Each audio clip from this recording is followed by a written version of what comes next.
ഒരു ദിവസം കൂടി ദാനമായി തന്ന കർത്താവിന് നന്ദി പറഞ്ഞുകൊണ്ട് ഫെയ്ത്ത് വോയിസിലേക്ക് എല്ലാവരെയും ഞങ്ങൾ സ്വാഗതം ചെയ്യുന്നു. ജോഷുവയുടെ പുസ്തകം 3-ാം അധ്യായം 5-ാം തിരുവചനം ഇങ്ങനെ പ്രഖ്യാപിക്കുന്നു: നിങ്ങളെ തന്നെ ശുദ്ധീകരിക്കുവിൻ, നാളെ നിങ്ങളുടെ ഇടയിൽ കർത്താവ് അത്ഭുതങ്ങൾ പ്രവർത്തിക്കും. ക്രിസ്തുവിൽ ഏറ്റവും പ്രിയപ്പെട്ടവരെ, വിശുദ്ധി കൂടാതെ ആർക്കും ദൈവത്തെ പ്രസാദിപ്പിക്കുവാൻ സാധിക്കുകയില്ല. ഒരു മനുഷ്യൻ എത്ര പ്രാർത്ഥിക്കുന്ന വ്യക്തിയാണെങ്കിലും അവൻ ദൈവത്തിൻ്റെ മകനാകുവാൻ അല്ലെങ്കിൽ മകളാകുവാൻ പുതിയതായി ജനിച്ചിരിക്കണം. അതായത് വിശുദ്ധിയോടെ ദൈവത്തിൻ്റെ ഇഷ്ടത്തിനനുസരിച്ച് ബാഹ്യ മനുഷ്യനും ആന്തരിക മനുഷ്യനും മാറണം എന്നർത്ഥം. ഞാൻ എന്ന് പറയുന്ന വ്യക്തി കഴിഞ്ഞ വർഷത്തെക്കാളും കഴിഞ്ഞ മാസത്തെക്കാളും കഴിഞ്ഞ ദിവസത്തെക്കാളും തന്നിൽ തന്നെ ഒരു വ്യത്യസ്തത കരുതുന്നുണ്ടോ?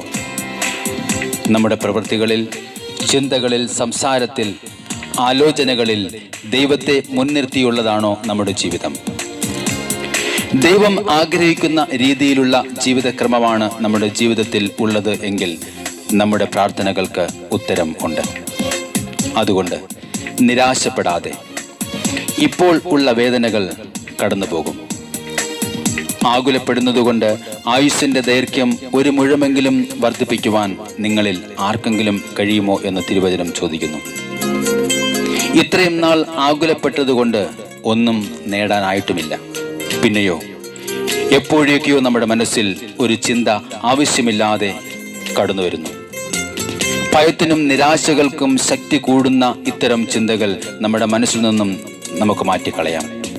പ്രത്യാശയുടെ, അനുഗ്രഹത്തിൻ്റെതായ ചിന്തകൾ വിശുദ്ധിയോടെ മനസ്സിൽ താലോലിക്കാം. കർത്താവിനോട് നമുക്ക് ആലോചന നടത്താം. അപ്പോൾ നമുക്ക് നഷ്ടപ്പെട്ട ഇന്നലകളെ, വർഷങ്ങളുടെ കണക്കുകളെ തിരികെ തരുവാൻ ദൈവം നമ്മോടൊപ്പം ഉണ്ടാകും. ഒരു കാര്യം നാം എപ്പോഴും ശ്രദ്ധിക്കണം. തിരുവചനം ഓർമ്മിപ്പിക്കുന്നു: നിനക്കുള്ള വിശ്വാസത്തെ നിനക്കും ദൈവത്തിനും ഇടയിലായി മാത്രം സൂക്ഷിക്കുക. യേശു നമുക്ക് വേണ്ടി തൻ്റെ ജീവൻ കൊടുത്ത് നമ്മെ ഓരോരുത്തരെയും വീണ്ടെടുത്തിരിക്കുകയാണ്. കർത്താവിൻ്റെ രക്തം ചിന്തി കർത്താവ് നമ്മെ ഓരോരുത്തരെയും വിലയ്ക്ക് വാങ്ങിയിരിക്കുകയാണ്. അവിടുത്തോട് ചേർന്ന് കർത്താവിൻ്റെ ക്രൂശിലെ പീഡകളെ ഓർത്ത് കർത്താവിന് നന്ദി പറഞ്ഞുകൊണ്ട് നമുക്കെതിരെ വരുന്ന സകലവിധമായ ദുഷ്ടശക്തികളെയും ചെറുത്തു നിൽക്കുവാൻ കർത്താവ് നമ്മോട് ആഹ്വാനം ചെയ്യുകയാണ്. യേശു തന്റെ ജീവൻ കൊടുത്ത് എന്നെ അവൻ വീണ്ടെടുത്തു. ആമേൻ. തന്റെ തന്നെ രക്തം കൊടുത്ത് എന്നെ അവൻ സ്വന്തമെടുത്തു. ഹല്ലേലൂയ. പാപത്തിനെന്റെ മേൽ ഭരണമില്ല, ഒരു തിന്മയും എന്നെ ഇനി തൊടുകയില്ല. ഇനി പാപത്തിനെന്റെ മേൽ ഭരണമില്ല, ഒരു തിന്മയും എന്നെ ഇനി തൊടുകയില്ല.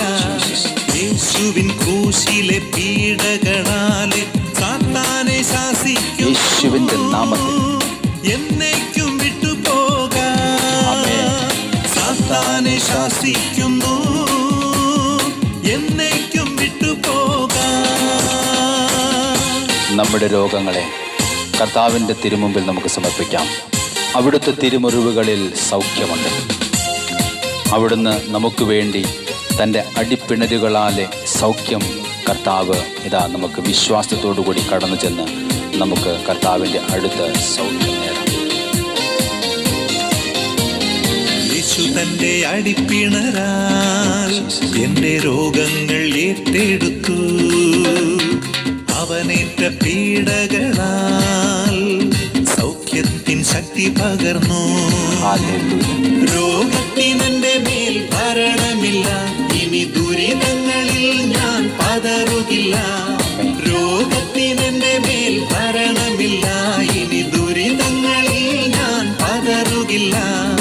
യേശുവിൻ ക്രൂശിലെ പീഡകളാലെ രോഗത്തെ ശാസിക്കുന്നു, എന്നേക്കും വിട്ടുപോകാം.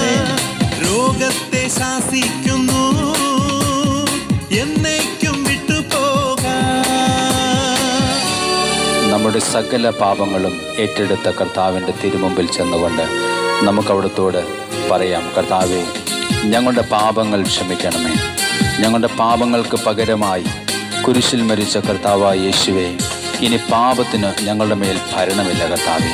ഒരു തകർച്ചയ്ക്കും ഞങ്ങളുടെ മേലെ അവകാശമില്ല കർത്താവെ. അങ്ങ് അവകാശമേറ്റെടുക്കണമേ. ക്രൂശുമരത്തിൽ സമർപ്പിക്കും. എന്റെ ഭാരങ്ങൾ ഏറ്റെടുത്തു.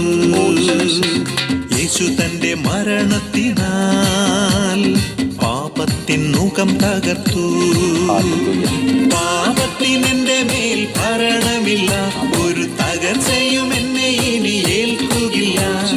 പാപത്തിനെന്റെ മേൽ ഭരണമില്ല, ഒരു തകർച്ചയും എന്നെ ഇനി ഏൽക്കുകില്ല. യേശുവിൻ ക്രൂശിലെ പീഡകളാലെ തകർച്ചയെ ശാസിക്കുന്നു. എന്നേക്കും വിട്ടുപോകാൻ തകർച്ചയെ ശാസിക്കുന്നു. എന്നേക്കും വിട്ടുപോകാൻ. ഇന്നേ ദിവസം ഇത് കേട്ടുകൊണ്ടിരിക്കുന്ന സകലർക്കും കർത്താവിൻ്റെ സംരക്ഷണവും സമാധാനവും ഉണ്ടാകട്ടെ എന്ന് യേശുക്രിസ്തുവിൻ്റെ നാമത്തിൽ ഞങ്ങൾ പ്രാർത്ഥിക്കുന്നു.